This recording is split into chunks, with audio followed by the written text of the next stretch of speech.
खाना चाहिए। जैसे कि माता को हम मालपुए का भोग लगाते हैं तो हम स्वयं नहीं खाते हैं। माता कूष्मांडा को पेठे का भोग लगाया जाता है तो क्या हमें उसे खाना चाहिए या नहीं। पंचमेवे का भोग हम लगाएं तो उसे हमें खाना चाहिए अथवा नहीं। माँ के 9 अलग अलग स्वरूपों की पूजा नवरात्रि के 9 दिनों में की जाती है। तो 9 प्रिय भोग भी हैं। तो वो कौन कौन से भोग हैं कि माता रानी को हम लगाकर उनकी प्रसन्नता प्राप्त कर सकें। भोग हमें कितनी देर तक रखना चाहिए, कितनी क्वांटिटी में भोग लगाना चाहिए और भोग लगाने के बाद हमें उसे किसे किसे देना चाहिए। क्या दोनों ही समय हम भोग लगाएं, सुबह और शाम उनके प्रिय भोग। और प्रिय भोग बहुत सारे लोगों को नहीं भी मिलते हैं। ऐसे भी लोग हैं जो कि माता रानी की पूजा करते हैं तो उनको बहुत ही कम चीज़ों में प्रसन्न करने का प्रयास करते हैं। तो ऐसे में हम क्या भोग लगाएं कि माता की कृपा हमें मिल सके। नवरात्रि के 9 दिनों में माता की पूजा अर्चना करने के साथ में भोग की भी बहुत बड़ी महत्वता है। तो दोस्तों इस वीडियो में आप बने रहें। तो सभी भोग हम कैसे लगाएंगे, कब उठाएंगे और भोग लगाते समय किन बातों का ध्यान रखना है और हम भोग नहीं खा सकते हैं क्या, जैसे कि स्कंद माता को केले का फल है, नारियल है, ये सब हम क्यों नहीं खाते हैं। चलिए देर न करते हुए वीडियो की शुरुआत करते हैं। और दोस्तों आप सभी को नवरात्रि व्रत की ढेरों शुभकामनाएं। पहले दिन से लेकर माँ सिद्धिदात्री, पहले दिन हम कलश की स्थापना करते हैं। बिना कलश स्थापना किए भी आप पूजा कर सकते हैं। जवारे लगा रहे हैं तो जवारे लगाएं और साधारण तरीके से भी बिल्कुल सरल आसान तरीके से माता रानी को आप प्रसन्न कर सकते हैं। तो देखिए भोग हम कब लगाएं और कब हटाएं ये पहले आपको बता देते हैं। जब हम माता का श्रृंगार कर देते हैं, पुष्पों से तिलक लगा दिया, इत्र लगा दिया, स्नान ध्यान कराने के बाद माता को हम भोग लगाते हैं। फिर हम श्रृंगार यानी कि जो आपका चूड़ी हल्दी मेहंदी है ये हम चढ़ाते हैं। तो भोग लगाने के बाद हम बैठकर अपना मंत्र जप पाठ आदि करते हैं। कभी भी आप पूजा कर रहे हैं तो ये छोटी सी चीज़ें हमें ध्यान में रखनी है। और भोग जैसे हम स्वयं भोजन करते हैं तो बिल्कुल सामने रखना है। अब यहाँ नहीं रख देंगे, कितनी दूर रख दिया या आपकी व्यवस्था उस तरह है तो अलग बात है। ज़्यादातर हम कोशिश करते हैं कि बीचों बीच में भोग रखा जाए जिससे कि माता के सामने ही हमारा भोग हो। और भोग के साथ में एक पात्र में जल अवश्य रखें। ये जल से हम आचमन करते हैं इस तरह से। और जब हम भोग लगाते हैं तो घंटी की ध्वनि करते हैं। ये 3 चीज़ें हमें ध्यान रखनी है, जल, आचमन और घंटे की ध्वनि। भोग हम किसी भी प्रकार का लगाएं ये अलग मैटर है। तो ये आपने जाना कि भोग हम कहाँ पर रखेंगे और कब लगाएंगे। अब भोग कब हटाना है ये आप पहले समझ लीजिए, फिर नवरात्रि के 9 अलग अलग दिनों के भोग की भी हम बात कर लेते हैं। तो भोग जब हमारा पूजा पाठ संपूर्ण हो जाता है, कभी कभी आरती के पहले और कभी आरती के बाद भी हम भोग हटा लेते हैं, लेकिन पूरे टाइम तक वही भोग हमें नहीं रखना है। कोई विशेष पूजा होती है जब रात्रि में माता का आगमन होता है तब हम भोग छोड़ते हैं, नहीं तो ज़्यादातर नियम में भोग पूजा के बाद हमें हटा के इसे परिवार में वितरित कर देना है। ठीक है, अब आइए जानते हैं कि माँ के पहले दिन जब हम कलश स्थापना की पूजा करते हैं तो कौन से देवी की पूजा के साथ में क्या भोग लगाना चाहिए। दोस्तों नवरात्रि के पहले दिन कलश स्थापना के साथ माता के पहले स्वरूप माता शैलपुत्री की पूजा की जाती है। और इस दिन माता के प्रिय भोग हैं शुद्ध देसी घी। तो माँ को हम शुद्ध देसी घी का भोग लगाएंगे और बाद में इस भोग का हमें क्या करना है, भोग खाना नहीं होता है, ऐसा नहीं है। आप इस भोग को जब हटाएं उसके बाद इससे आप कोई अपने व्रत की सामग्री बना के प्रसाद के रूप में उससे खा सकते हैं। आपके घर में छोटे बच्चे हैं, आप स्वयं थोड़ा सा लेकर इसको अपने चेहरे पर, अपने हाथों पे, अपने शरीर पर मलने से आपके रोग दोष समाप्त होते हैं और आपको बीमारियों से बचाव होता है। कहते हैं कि माँ शैलपुत्री को शुद्ध घी का भोग लगाने से। तो ये आप इस तरह से इस्तेमाल कर लें। आप भ्रम में ना पड़े कि हम भोग नहीं इस्तेमाल कर सकते। हाँ, जो अनाज की चीज़ें हम भोग लगाते हैं उसका सेवन हम नहीं करेंगे, जैसे कि मालपुआ वगैरह का सेवन हम व्रत है तो नहीं करेंगे, व्रत नहीं है तो आप ले सकते हैं। तो पहले दिन शुद्ध घी का हम भोग लगाएंगे। अब दूसरे दिन माता के दूसरे स्वरूप माता ब्रह्मचारिणी की पूजा की जाती है। तो इसमें हम शक्कर या चीनी का भूरा या फिर बताशे का भोग लगाते हैं। तो बताशों में आप ये देखिए, बतासे भी अरारोट वगैरह रहता है तो लोग नहीं खाते हैं व्रत में। जब हमारा व्रत किसी चीज से खंडित होता है ना, उस चीज का सेवन हम नहीं करते हैं। बाकी चीजें आप फलाहार की हैं तो आप ले सकते हो, उसमें कोई संकोच नहीं है। यदि आप किसी नियम के कारण नहीं ले रहे हैं तो अलग बात है। चीनी या बतासे का भोग माता के दूसरे स्वरूप माता ब्रह्मचारिणी की पूजा में भोग के रूप में हम लगाते हैं और इसको बाद में प्रसाद के रूप में आप ले सकते हैं। आप अकेले रहते हैं तो आप इस चीनी से चाय वगैरह भी बना सकते हैं, आप किसी हलवा वगैरह में भी डाल सकते हैं। तो ये दूसरे दिन की बात हो गई। अब तीसरे दिन, नवरात्रि के तीसरे दिन माता चंद्रघंटा की पूजा की जाती है। अब माँ चंद्रघंटा को क्या प्रिय है भोग में? दूध। तो देखिए, दूध जब हम भोग और अभिषेक की बात करते हैं तो हमेशा कच्चे दूध की बात आती है।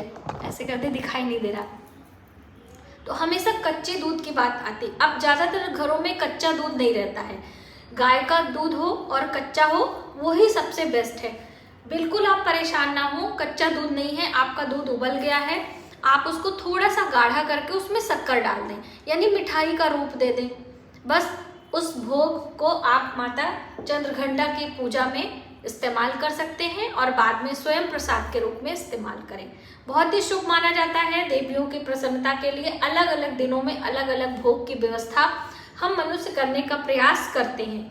यदि नहीं होता है तो भी आप कोई मौसमी फल वगैरह आप लगा दीजिए। नवरात्रि के चौथे दिन माँ कूष्मांडा की पूजा की जाती है और माता कूष्मांडा को मालपुए का भोग पसंद है या फिर कुम्हड़ा, जिसे कद्दू कहते हैं, सफेद कद्दू पेठे वाला, या फिर हम पेठे का भी भोग लगाते हैं।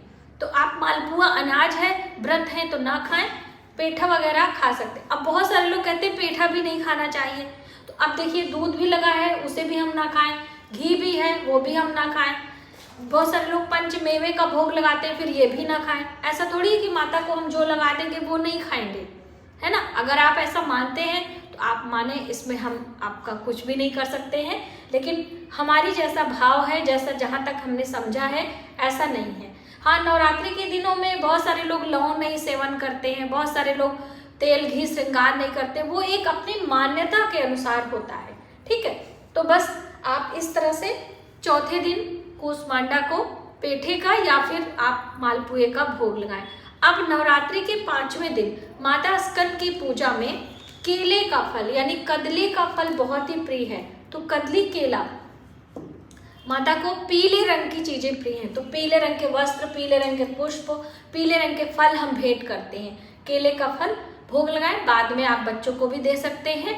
और इस दिन विशेष पूजा में गौ माता को चने की दाल और केले का फल खिलाने से हमारे वैवाहिक जीवन, यदि विवाह नहीं हो रहा है तो भी, और वैवाहिक जीवन में कोई समस्या है तो भी हमारी धीरे धीरे माता की कृपा से समाप्त होती है। तो इस चीज का भी हमें ध्यान रखना है। तो 5वें दिन हम केले के फल का भोग लगाएंगे। नवरात्रि के छठ और माता कात्यायनी की पूजा में शहद का भोग लगाते हैं। तो ये रहा शहद, थोड़ा सा 1-2 चम्मच शहद का भोग माता को आप लगाइएगा। अब शहद का इस्तेमाल हम कैसे करेंगे? जल में मिलाकर थोड़ा थोड़ा प्रसाद सबको हम शहद के रूप में देंगे और माता की प्रसन्नता हमें प्राप्त होती है। माता कात्यायनी की पूजा करने से हमारे जीवन में प्रकाश फैलता है, हमारा नाम यश होता है, सूर्य की कृपा भी मिलती है। तो इसलिए ये आप शहद का भोग लगाएं। अब नवरात्रि के 7वें दिन माता कालरात्रि की पूजा की जाती है, जिससे कि हमारे शत्रुओं का विनाश होता है। तो माता कालरात्रि को गुड़ का भोग बहुत प्रिय है। तो दोस्तों, ये यहाँ पे गुड़ यही वाला हमें मिला था, तो ये गुड़ है, तो थोड़ा सा हम लगाएंगे, जरूरी नहीं कि बहुत ज़्यादा मात्रा में, थोड़ा आधा लगा दें। गुड़ नहीं मिलता है जैसे कि बहुत सारे लोगों को, तो मखाने का भोग भी माता को बहुत प्रिय है, तो आप मखाना भी लगा सकते हैं, ठीक है। और गुड़ लगाने से आपको क्या करना है, जैसे कि इस तरह से भोग आपने लगाया और आधा गुड़ गौ माता को खिला दिया, आधे में पूरा परिवार प्रसाद खाता है। इस तरह से यदि आप माता कालरात्रि की पूजा में गुड़ का भोग लगाते हुए उनकी पूजा करते हैं ना, आपके शत्रुओं का विनाश होता है, आपके शत्रु आपसे पराजित होते हैं। अब शत्रु कहीं भी हो सकते हैं, ऐसा नहीं कि घर में शत्रु नहीं होते, घर में भी बहुत सारे लोग आपको नीचा गिराने का प्रयास करते हैं, तो ये चीज हम ध्यान रखेंगे। नवरात्रि के 8वें दिन माता के 8वें स्वरूप माता महागौरी की पूजा की जाती है और आप सभी को पता है 8वां दिन बहुत ही महत्वपूर्ण होता है। माता को श्रृंगार के साथ में श्रीफल, पानी वाला नारियल, ये आप देख लीजिए, भेंट करते हैं। हाँ, अष्टमी तिथि पर नारियल का निषेध है, तो इसलिए हम अष्टमी तिथि पर ये तोड़ते नहीं हैं और इसका सेवन नहीं करते हैं। ये चीज हम ध्यान रखेंगे, तिथि के अनुसार हम इस चीज का त्याग करेंगे, ठीक है। तो ये अष्टमी तिथि पर माता को श्रीफल का भोग लगाते हैं। अब नवरात्रि के 9वें दिन हम माता सिद्धिदात्री को हलवा, चने का भोग लगाएंगे या फिर विशेष मनोकामना पूर्ति के लिए धान का लावा। तो धान का लावा बहुत सारे लोग नहीं समझते हैं, अभी हम आपको दिखा, यदि आपको मिल जाता है तो बहुत अच्छी बात है, वरना आप काले तिल भी माता को भोग में लगा सकते हैं। काले तिल का लड्डू भी आप माता को दे सकते हैं, सिद्धिदात्री माता को, वरना फिर हलवा और काले चने तो भोग में लगाए ही जाते हैं। ये विशेष मनोकामना के लिए है, तो ये चीज हमें ध्यान में रखना है। तो आपने जाना कि नवरात्रि के 9 अलग अलग दिनों में हम कैसे माता को भोग लगाएंगे। अब देखिए, सबकी व्यवस्था ये नहीं हो पाती है, तो ऐसे में आपको एक काम करना है, आपको एक पान का पत्ता लेना है, इस तरह से, ये डंडियों वाला पान का पत्ता होता है, और इस पर हम रखेंगे बतासे। तो देखिए, जब भी हम कुछ भोग लगाते हैं तो जोड़े से, और इसके साथ में हम रखेंगे लौंग। ये बतासे, पान के पत्ते और लौंग, ये हर दिन आप लगा सकते हैं। आपकी इतनी व्यवस्था नहीं हो रही है तो आप हर दिन माता को इस तरह से भोग में लगाकर, अब इसे क्या करना है, अभी बहुत सारे लोग पूछेंगे अब क्या करेंगे, तो ये हम अघियारी कर देंगे। इसमें थोड़ा सा शुद्ध घी मिलाकर और कपूर लगाकर आप माता को डायरेक्टली भोग समर्पित कर दे सकते हैं। ये हर दिन आप करें, दोनों समय करें, बहुत ही शुभ होता है। इससे माता लक्ष्मी की भी कृपा हमें प्राप्त होती है। तो आपने जाना कि नवरात्रि के 9 अलग अलग दिनों में हम कैसे माता को प्रिय भोग लगाएं, भोग न मिलने पर क्या विशेष भोग लगाएं, और कुछ भी नहीं होता है तो आप दोस्तों पंचमेवा, 5 प्रकार के अलग अलग मेवे रख लें और इसे माता को भेंट करें, या फिर पंचामृत बनाकर आप लगा सकते हैं। तो आज की वीडियो में आपने जाना कि नवरात्रि के 9 अलग दिनों में कैसे भोग हम लगाएंगे और कितनी देर रखेंगे और किन किन चीज़ों का हमें ध्यान रखना है। वीडियो कैसी लगी कमेंट बॉक्स में ज़रूर बताइएगा, और जय माता दी लिख के अवश्य जाएं, जिससे कि आपकी मनोकामनाएं पूर्ण हो। मिलते हैं एक नई जानकारी के साथ नए वीडियो में, तब तक आप अपना, अपने परिवार का ख्याल रखें। जय माता दी।